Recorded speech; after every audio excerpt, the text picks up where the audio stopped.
Soyang kham voini hi alung chiat khak mai ni lo le lam zong taka ngai tua phei chuan a kho har kha katia chu mai ni lovin zirlai te hetianga kan ma khu ngai mi lova pun kho mangai thin hi sarkar le thunei tu te assembly house thok tu te zong hi andem mom katitak zet ani kha kan general secretary te kan ziak tu ten report an ron petoa voinia hian he assembly secretary te aina anin soi thiam na le anin soi fi ana he an nala cancel thei ani lo thu le tin autonomous anni thu kha aron tlang au puya autonomous anni hi kan hailo MPAC po autonomous thawani dik tak le fel takin na an lamay ni eng wange he secretariat building a yan dik na le zirlai te le thalai te ta na mithiam bik te le fair takan na an la thailo bi ka hi he assembly secretariat hian thua file en fi an ngai ki dani adot le chuam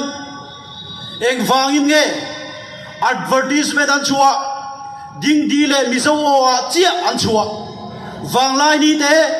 aizol post le chanchin budang dang a om eng vai newspaper dang an chua ve lo zona lian takani zirlai le thalai na zong me ke na za zo ka kha advertisement kan mu kha an hlau ti na em ni an tu an fa te ai thiam zo ten he na thatak mai kan dil ve hi an rem ti lo em ni ti hi zona om thei ani he na lak tur chung cha he intention lian tak achunga he na om ani atira post nga an create last minute an du sak zong te an da lu tur post ngai na dei lo wangin last minute post tum an create le hi zirlai te le na zong mek le zirlai pol te kan ril ru atin tak zet ani chu wang chuang he na la to hi zirlai pol te le thalai na zong mek ka chuan rang taka an kan se lo ni chuan thei to bin atop thegin zirlai te le thalai ni nan dau dal don ani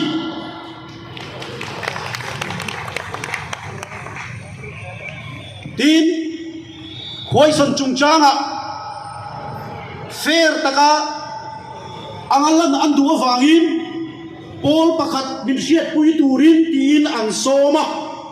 chu pol chuan ang som na chu atmol ani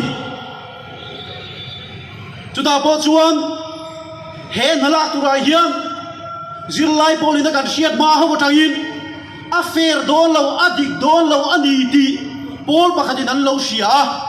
phungbom an som ten an nol ani e kan dodala chungchanga hian